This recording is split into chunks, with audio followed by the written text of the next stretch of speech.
jsme si lásku slúbili, pravieť pravdu len. Slúbili sme si vydržať, slúbili sme si nový deň. Ať mír dál zůstává s touto krajinou. Zloba, závisť, zášť, strach a svár, ty ať pominou, ať už pominou. Teď, když tvá ztracená vláda věcí tvých zpět se k tobě navrátí, lidé navrátí. Študenti vždy citlivo vnímali porušovanie ľudských práv. Nepáčilo sa im, že mali direktívne nariedené, čo môžu povedať, čo nemôžu povedať, že sa nemôžu slobodne zhromažďovať, slobodne vyjadrovať. A to ich obmedzovalo a s tým nesúhlasili a proti tomu protestovali. O revolúcii som sa dozvedela z rakúskeho spravodajstva ORF, kde vysielali svoje reportáže každý deň, pretože štátna televízia a rozhlas vysielali informácie o tejto udalosti veľmi filtrované, skreslené, nepresné. Pridala som sa preto, lebo mi takisto nevyhovoval vtedajší stav spoločnosti, teda že politické špičky nemali záujem o akýsi vývoj alebo demokratizáciu spoločnosti. Určite veľmi vplývali na nás medzinárodné udalosti, pretože v roku 1989 už prebiehali v okolitých socialistických krajinách demokratizačné zmeny. V Moskve perestrojka, tzv. Prestavba pod vedením Michaila Gorbačova, kde už uvoľňoval trochu ten politický tlak. V Poľsku už bola pri moci tzv. Solidarita pod vedením Lecha Walesu, že odstránil vlastne komunistickú vládu. V Nemecku v roku 1989 padol Berlínsky múr, kde sa konečne zasa po rokoch zjednotili východní a západní Nemci. Takže bola otázka času, kedy príde tento proces aj k nám. Keďže som mala 26 rokov, tak už som nenavštevovala školu, ale som pracovala. Ako reagovali moji rodičia? Keďže nikdy neboli straníkmi, tak boli veľmi natešení, nadšení, že sa dožili tohto obdobia, tak ako poporovali 68. rok, ktorý, keď sa nevydaril vlastne, alebo bol pozastavený ten demokratizačný proces, tak takisto boli nadšení aj v roku 89, keď sa dočkali tejto revolúcie. Tak protestovať najprv začali vysokoškoláci, potom sa k nim pridávali herci a umelci všeobecne, ale skutočnú silu protesty nabrali, až keď sa k nim pridala pracujúca trieda, pracujúca inteligencia, robotníci a čiastočne aj stredoškoláci. Nenutil ma nikto protestovať, práve naopak.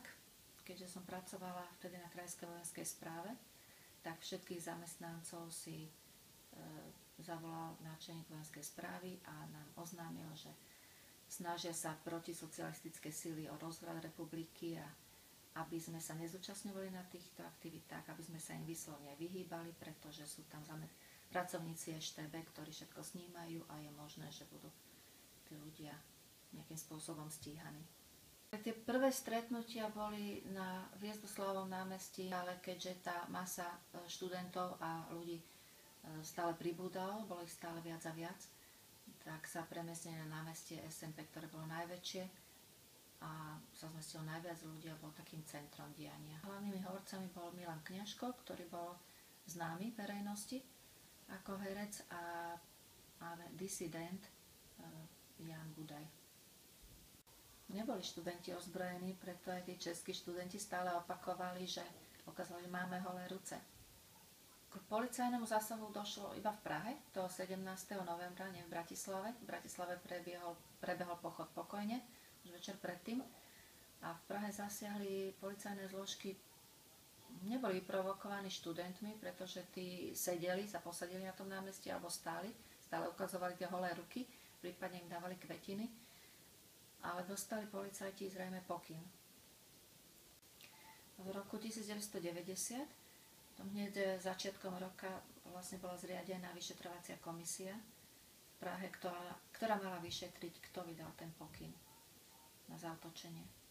Hlavne obušky.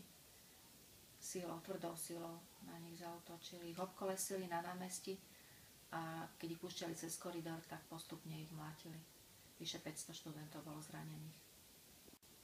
Žiadne zranenia som nemala a v Bratislave nikto nebol zranený toho 16. novembra v predvečer výročia Medzinárodného dňa študentov. Ten študentský štrajk na univerzitách, na tých akademických pôdach trval nepretržite non-stop 24 hodín. Pridali sa k tomu štrajku aj herci. Takmer vo všetkých divadlách na Slovensku prestali hrať predstavenia a trvalo to minimálne týždeň. V podstate každý deň, keď bolo zhromaždenie na námestí SMP, tak sme išli a zotrvali sme na ňom 2 hodinku, 2. Študenti sformulovali zoznam podmienok, aké mali, a vstúpili do štrajku. Tieto podmienky začali postupne byť splňané a keď splnili tie podmienky, tak skončili s protestami a ukončili štrajk a vrátili sa naspäť do škôl. Za Martina Šmída som nezapálila sviečku, lebo paradoxom bolo, že už v noci zo 17. na 18.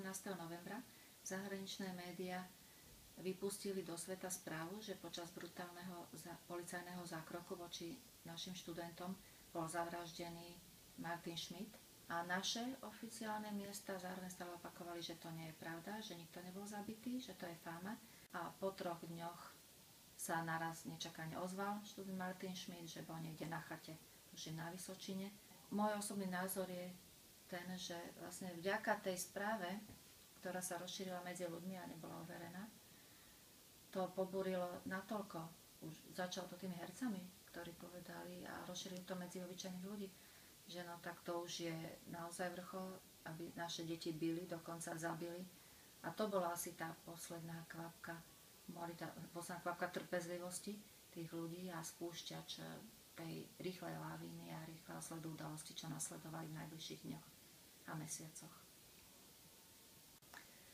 Najviac oceňujem, že pád totalitného režimu u nás prebehol mierovou cestou, na rozdiel od Rumunska, kde v decembri 1989 ľudový súd odsúdil tamošieho prezidenta a diktátora Nikolaja Čaučeska a jeho manželku Elenu na trest smrti a hneď po vynesení rozsudku ich vyviedli pred budovu a zastrelili za prítomnosti kamiera.